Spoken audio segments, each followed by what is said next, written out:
Buonasera, buonasera a tutti e a tutte e ben ritrovati al Teatro a casa tua, la rubrica dell'Ente Regionale Teatrale del Friuli Venezia Giulia dedicata ai protagonisti e alle protagoniste della scena.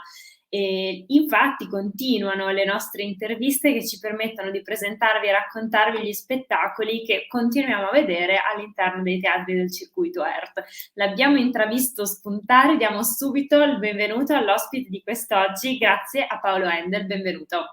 Grazie a voi, benvenuti tutti quanti. Dunque, con lo spettacolo La giovinezza sopravvalutata si prepara un ritorno in Friuli Venezia Giulia, perché Mm. durante la scorsa breve stagione estiva abbiamo già avuto il piacere di seguirti in diverse piazze. Ora ci ritroviamo, quindi sabato 30 aprile a Forni di Sopra e domenica 1 maggio a Muggia. Puoi raccontarci di cosa parla questo spettacolo? Volentieri. Intanto voglio dire che per me è un più che gradito ritorno, perché quel giro di cui parlavi è stato un bellissimo giro, in bellissimi posti, tra l'altro, dove si mangia e si beve bene, che non è una cosa, insomma, che ha la sua importanza. E in teatri, spazi belli con un pubblico con cui mi sono divertito sempre a giocare, quindi torno molto volentieri nelle vostre zone. Lo spettacolo parla della detestata soglia di vecchiezza, per dirla con Giacomo Leopardi, nostro immenso poeta. E tutto sommato, insomma, Leopardi, ti perdo senza un diletto inutilmente in questo soggiorno disumano intra gli affanni o dell'arida vita unico fiore, diceva. E qual è questo unico fiore della nostra arida vita? Si sa, appunto è la giovinezza. E qui io mi chiedo, ma non è che Leopardi tutto sommato un pochino riguardo alla giovinezza forse esagerava? E la vecchiaia me la butteresti via? Immagino di sì, per quello che ha detto. Ecco. Insomma, c'è il rischio di sopravvalutarla un po', questa giovinezza. Oggi, poi Leopardi aveva tutti i motivi e tutte le ragioni per dire le bellissime cose che ha detto riguardo alla giovinezza, le speranze, eccetera. Io mi limito a dire nel mio piccolo che, insomma, non voglio essere frainteso. Sono contento di essere stato giovane, mi è piaciuto, mi sono trovato bene e mi dovesse ricapitare, lo rifarei anche volentieri. Dico soltanto che tutto sommato mi sono trovato bene anche dopo, senza contare, e chiudo eh, questo primo pensiero, senza contare che c'è un solo modo, come si sa, per evitare di diventare vecchi: morire prima, e francamente non mi sembra una gran soluzione. Assolutamente. E il regista appunto della Giovinezza sopravvalutata è Gele Dix, un altro amico dell'ERT, l'abbiamo visto, avuto spesso come ospite in tournée e la vostra è una collaborazione non nuova, ricordiamo appunto che ha curato anche la regia di Fuga da Via Pigafetta che gli abbonati del circuito ERT ricorderanno. Come nasce il vostro rapporto? Com'è lavorare insieme?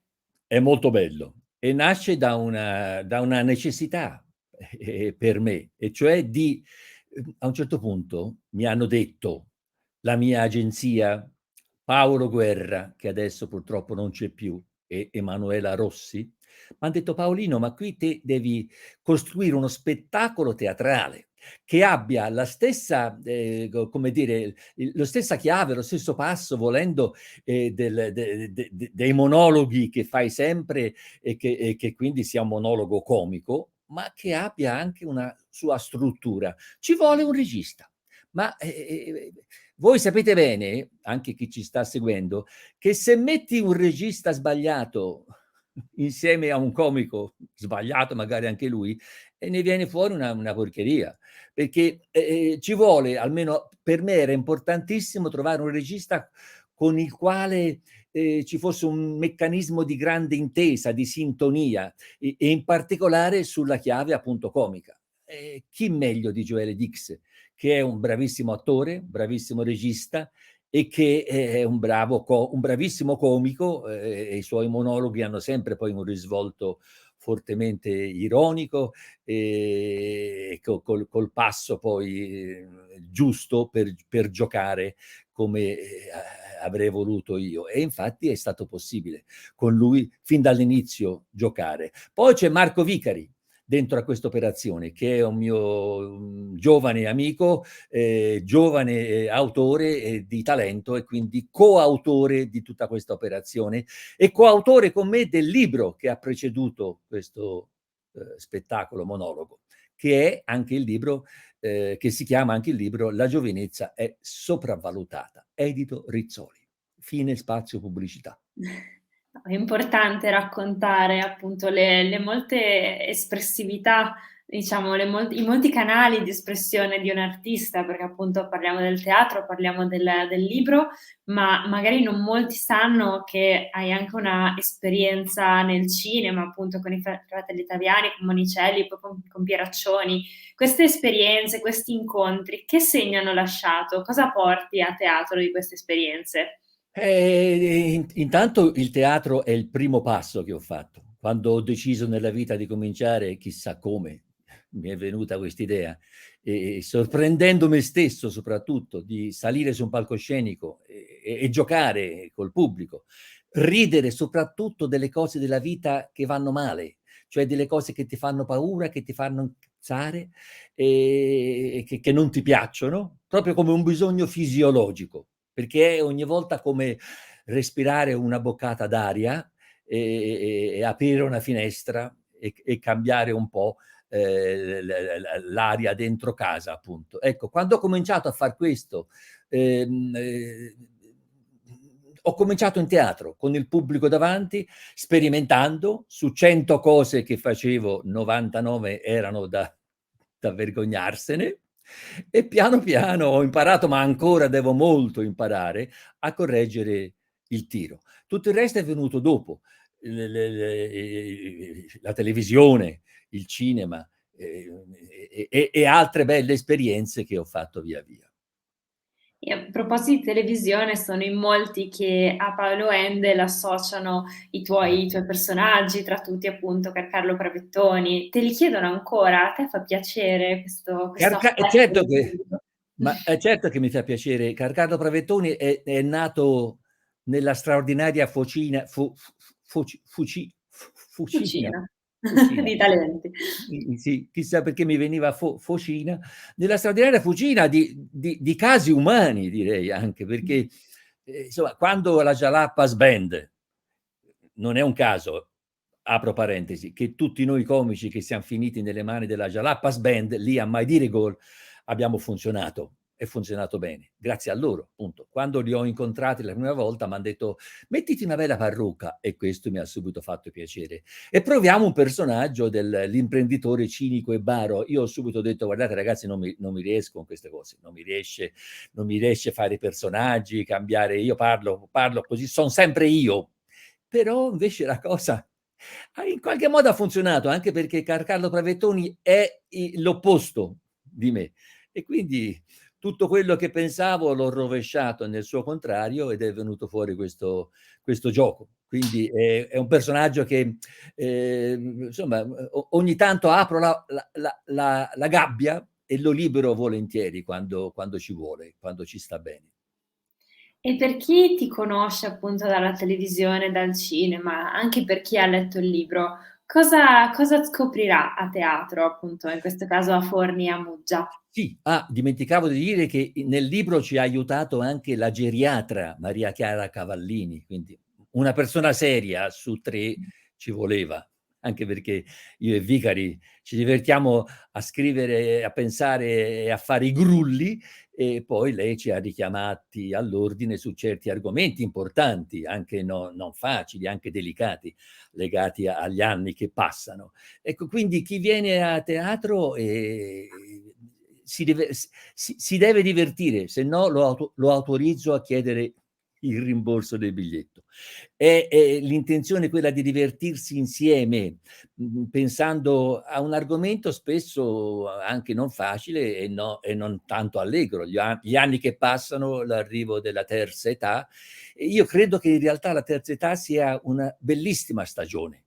Ho avuto la fortuna di conoscere a Firenze il professor Francesco Maria Antonini, che negli anni 50, alla fine degli anni 50, rivestiva la cattedra di geriatria e gerontologia a Firenze. È stato uno dei primi uno quindi degli inventori della geriatria, e lui diceva molto chiaramente l'importante da vecchi è non tirare mai, non mettere mai i remi in barca dicendo quel che è stato, non mi interessa più nulla. No, questo è il peggior modo di invecchiare. Si deve seguitare a guardarsi intorno, a reagire, a essere curiosi, e si deve, diceva Antonini, avere dentro di sé forte la capacità di indignarsi, cioè di incazzarsi per le cose della vita che non vanno per il verso giusto. Non a caso Sant'Agostino, volendo cominciare anche da prima, Sant'Agostino ha detto: la speranza ha due bellissimi figli, l'indignazione e il coraggio. L'indignazione per come vanno le cose e il coraggio di cambiarle. Ecco, se hai questo dentro di te, puoi avere anche 150 anni e non sarai mai veramente vecchio. Sicuramente è anche sì, ci si ride, ci si diverte, ma ci sono anche dei messaggi che parlano tutti, non soltanto a chi si riconosce poi o chi si avvicina con un po' di timore alla Sì. terza età. Concludiamo questa nostra bella chiacchierata con una domanda che per noi è di rito. Lo dicevamo prima, sei stato in tournée nei teatri del circuito ERT lo scorso anno proprio con La giovinezza è sopravvalutata. Puoi condividere, se ce l'hai, un ricordo di quella tournée? Ah beh, Polcenigo mi hanno colpito tutti i luoghi. Mi ha colpito ma poi sai, il prosciutto di Cormon, straordinario, e tante, come vedi, tutte cose insomma di impegno culturale, ma anche invece sì, anche sì, le bellezze che ho visto. E dicevo Polcenigo con quei corsi d'acqua, è stato un posto bellissimo. E poi mi ha colpito dovunque sono andato, e qui Dio o chi per lui mi ha aiutato, il pubblico straordinario che ho trovato, con il quale è stato sempre bello giocare.